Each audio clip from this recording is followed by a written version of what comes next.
Profesor Dr. Yusuf Al-Qaradawi, seorang ulama kelahiran Mesir yang telah puluhan tahun malang melintang di dunia dakwah, mengatakan dalam kitabnya As-Sohbah Al-Islamiyah Bainal Ikhtilaf Al-Masyru' wa At-Tafarruq Al-Madmum, atau disebut dengan Fiqhul Ikhtilaf. Beliau mengatakan bahwa saya tidak resah kalau umat Islam masa kini menghadapi musuh dari luar Islam, karena hal itu merupakan sesuatu yang lumrah sesuai dengan sunnatut tadafu', sunnah pertarungan antara yang hak dengan yang batil, sebagaimana diterangkan dalam surat Al-Furqan ayat 31. A'udzubillahi minasyaitonir rajim. Wa kadzalika ja'alna likulli nabiyyin 'aduwwan minal mujrimin. Demikianlah telah kami adakan bagi tiap-tiap nabi musuh dari para pendosa. Namun pada kesempatan yang sama beliau pun mengatakan, akan tetapi hati saya resah dan merasa tersayat jika musuh itu datang dari dalam tubuh umat Islam itu sendiri, di mana satu kelompok Islam melakukan perusakan dan permusuhan terhadap kelompok Islam yang lainnya. Muslimin jamaah Jumat rahimahullah, pernyataan ini sangat menarik bila dikaitkan dengan kondisi umat Islam saat ini yang sebentar lagi menghadapi bulan suci Ramadan, di mana muncul beragam perbedaan yang sangat bervariatif, terutama dalam masalah fikih puasa atau fikih Ramadan, baik dilatar belakangi oleh perbedaan kelompok, mazhab, ormas, dan lain sebagainya, yang tidak menutup kemungkinan akan menjadi pemicu terjadinya perpecahan dan permusuhan antar umat Islam.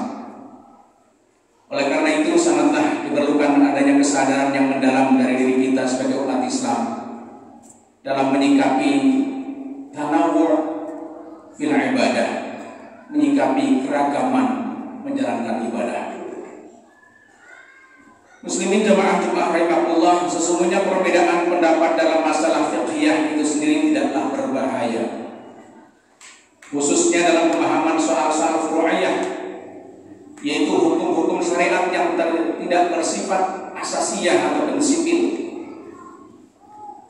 Kewajiban puasa Ramadan adalah masalah asasiyah, masalah prinsip yang tidak ada ruang untuk terjadinya perbedaan. Tapi penentuan awal Ramadan dan 1 Syawal misalnya adalah masuk pada masalah ijtihadiyah yang sangat mungkin untuk berbeda pendapat. Selagi di wilayah ijtihadiyah, maka Rasulullah SAW menjamin dalam hadisnya, "Idza hakama al-hakim fajtahada tsumma asaba falahu ajrani." Apabila seorang hakim menghukumi suatu masalah lalu berijtihad kemudian dia benar, falahu ajrani, maka dia mendapatkan 2 pahala. Wa idza hakama fajtahada tsumma akhta'a falahu ajru. Apabila dia menghukumi suatu masalah lalu kemudian berijtihad dan dia salah, maka dia mendapatkan 1 pahala.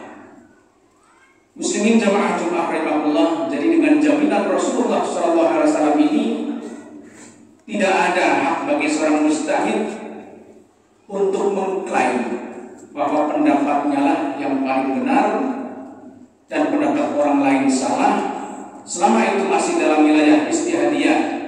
Karenanya patut kita sayangkan dan sesalkan ketika di wilayah ijtihad ini ada asabiyah, kelompok golongan yang merasa kalau pendapatnya lah yang paling benar, adapun yang lain salah, yang lain bid'ah dan lain sebagainya.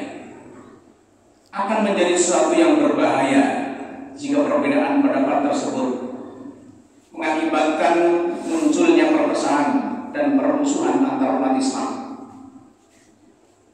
Perbedaan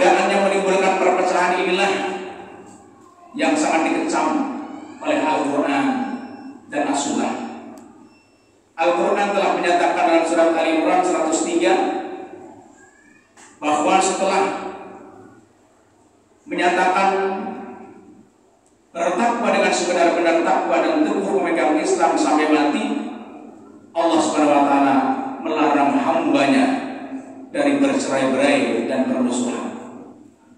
Itu dalam ayatnya wa'tasimu bihablillahi jami'an wa la tafarraqu. Dalam konteks yang sama, Al-Quran surat Al-Quran 105 melarang terjadinya perpecahan sebagaimana perpecahan yang pernah terjadi di kalangan orang-orang yang terdahulu, di mana mereka telah berpecah belah dan berselisih dalam masalah agama. Sebuah perselisihan yang tidak beralasan karena terjadi setelah mereka mendapat ilmu pengetahuan dan penjelasan dari Allah SWT. Kemudian akhirnya mereka pun binasa, sebagaimana firman-Nya, "Wala takunu kalladzina tafarraqu wa ikhtalafu min ba'di ma ja'ahumul bayyinat wa ulaika lahum 'adzabun 'adzim." Dan janganlah kamu menyerupai orang-orang yang bercerai-berai dan berselisih sesudah datang keterangan yang jelas kepada mereka. Mereka itulah orang-orang yang mendapat siksa yang berat. Muslimin jamaah Jumat rahimahullah, perbedaan masalah furu'iyah adalah suatu kemestian. Kalaulah ada sekelompok orang yang ingin menyatukan kaum muslimin dalam satu pendapat tentang hukum-hukum ibadah, muamalah dan cabang-cabang agama lainnya, hendaknya mereka menyadari bahwa sesungguhnya mereka menginginkan sesuatu yang tidak mungkin terjadi. Upaya-upaya mereka untuk menghilangkan perbedaan dalam masalah ini tidak akan menghasilkan apa-apa selain dari bertambah meluasnya perbedaan dan perselisihan itu sendiri. Upaya-upaya seperti ini hanya menunjukkan kebodohan mereka saja, karena perbedaan dalam memahami hukum-hukum syariat yang tidak bersifat asasiah ini merupakan suatu kemestian dan tidak dapat dihindari. Mengapa demikian hadirin? Karena hal tersebut disebabkan oleh adanya 4 faktor tabiat yang tidak terelakkan. Keempat faktor itu adalah: yang pertama, tabiat agama Islam itu sendiri. Allah telah menghendaki bahwa di antara hukum-hukumnya yang ada, yang ditegaskan secara eksplisit dan ada pula yang implisit. Ada yang pasti dan ada yang belum pasti penunjukannya. Ada yang jelas, ada pula yang memungkinkan adanya penafsiran. Maka berkenaan dengan adanya hal-hal yang memungkinkan ijtihad, maka kita dituntut untuk melakukannya. Sedangkan berkenaan dengan hal yang tidak memungkinkan adanya ijtihad, kita dituntut untuk menerima dan meyakininya. Sebagai contoh, adanya hukum Allah tentang kewajiban sholat. Kewajiban mendirikan ibadah sholat ini harus kita terima dan kita yakini sepenuhnya, karena itu sudah jelas perintah kewajiban melaksanakannya. Akan tetapi berkaitan dengan tata cara sholat, kita melihat adanya keragaman seseorang dengan yang lainnya. Terjadinya perbedaan tersebut disebabkan karena kaifiyah sholat tidak dijelaskan dalam Al-Quran secara terperinci, sehingga membutuhkan penjelasan. Hanya diterangkan dalam hadis Nabi SAW yang berbunyi, "Shallu kama ra'aitumuni usolli." Sholatlah kalian dengan cara sebagaimana kalian melihatku sholat. Sedangkan hadis-hadis yang menjelaskan tentang tata cara sholat Nabi jumlahnya tidak sedikit, yang itu semua membutuhkan ilmu tersendiri di dalam pemahaman dan pengamalannya. Tabiat yang kedua adalah tabiat bahasa. Tidak diragukan lagi bahwa sumber agama yang menjadi pedoman dan rujukan umat Islam adalah Al-Quran dan As-Sunnah. Sementara itu Al-Quran dan As-Sunnah diungkapkan dalam wujud teks-teks bahasa dan lafaz Arab. Karena teks-teks itu disusun sesuai dengan ketentuan tabiat bahasa Arab, baik menyangkut arti bahasanya ataupun susunan kalimatnya. Di dalamnya ada lafaz mushtaq yang memiliki lebih dari satu arti. Ada yang mempunyai arti yang sebenarnya, dan ada pula yang mempunyai arti kiasan atau majaz. Sebagai contoh yang ayat tentang bersuci yang terdapat dalam surat Al-Maidah ayat 6, "Ya ayyuhalladzina amanu idza qumtum ila sholati faghsilu wujuhakum wa aydiyakum ilal marafiqi wamsahu bi ru'usikum wa arjulakum ilal ka'bayn wa in kuntum junuban fatahharu wa in kuntum marda aw ala safarin aw jaa ahadun minkum minal ghaiti aw lamastumun nisaa falam tajidu ma'an fatayammamu sa'idan thayyiban famsahu bi wujuhikum wa aydikum minhu. Hadirin rahimahullah, dari satu ayat ini saja timbul beberapa pemahaman dan penafsiran yang berlainan yang semua berkaitan dengan faktor bahasa. Apakah ba dalam firman Allah biru'usikum berarti seluruh atau sebagian? Apakah maksud firman Allah aula mastumun nisa adalah arti yang sebenarnya, yaitu muslimin jamaah rahimahullah, tabiat yang ketiga adalah tabiat manusia. Allah menciptakan manusia beraneka ragam. Perbedaan ini akan nampak baik dalam penampilan lahiriahnya ataupun dalam sikap mentalnya. Sebagaimana setiap orang berbeda bentuk wajahnya, tekanan suaranya, sidik jarinya, dan lain sebagainya. Demikian pula pola pemikirannya, kecenderungan dan pandangannya terhadap sesuatu. Usaha untuk mempersatukan manusia dalam segala bidang ke dalam satu pola atau bentuk dan menghapuskan perbedaan di antara mereka adalah kemustahilan belaka. Karena tindakan tersebut menyalahi fitrah yang ditetapkan Allah kepada manusia. Dan tabiat yang keempat adalah tabiat alam dan kehidupan.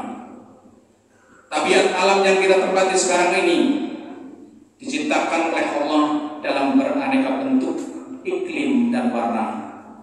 Sebagaimana firman Allah dalam surat Fatir ayat 27-28 yang artinya, tidaklah kamu lihat bahwasanya Allah menurunkan hujan dari langit, lalu kami hasilkan dengan hujan itu buah-buahan yang beraneka macam jenisnya. Dan di antara gunung-gunung itu ada garis-garis dan merah yang beraneka macam warnanya, dan ada pula yang hitam pekat. Dan demikian pula di antara manusia, binatang-binatang ternak ada yang bermacam-macam warna dan jenisnya. Hadirin rahimahullah, contoh sederhana, jika kita tanami lahan kebun kita dengan jenis tanaman buah yang sama, mendapatkan siraman air hujan yang sama, diberi pupuk yang sama, namun ketika kita petik buahnya tidak akan pernah sama kadar manis dan masamnya, karena tabiat alam dan kehidupan memang berbeda. Tetapi perbedaan yang disebutkan dalam Al-Quran ini bukan perbedaan yang bernilai pertentangan, namun merupakan perbedaan yang bersifat variatif. Seandainya Allah menghendaki, niscaya mampu menjadikan agama ini satu bentuk dan satu pemahaman yang tidak memungkinkan adanya perbedaan dan tidak memerlukan ijtihad. Namun Allah Subhanahu wa taala tidak melakukan hal tersebut. Seandainya Allah menghendaki kesepakatan kaum muslimin dalam segala hal, niscaya Dia menurunkan kitabnya dalam bentuk nas-nas yang semuanya pasti dan jelas penunjukannya, sehingga tidak akan menimbulkan perbedaan pemahaman dan penafsiran. Namun Allah menghendaki agar di dalam kitabnya ada yang muhkamat dan ada pula sebagian daripadanya yang mutasyabihat, di samping sebagai ujian bagi hambanya, sekaligus juga merupakan pendorong, pemicu akal untuk melakukan ijtihad, berpikir secara maksimal dalam mencari kebenaran yang dikehendaki Allah Subhanahu wa taala. Demikianlah perbedaan masalah furu'iyah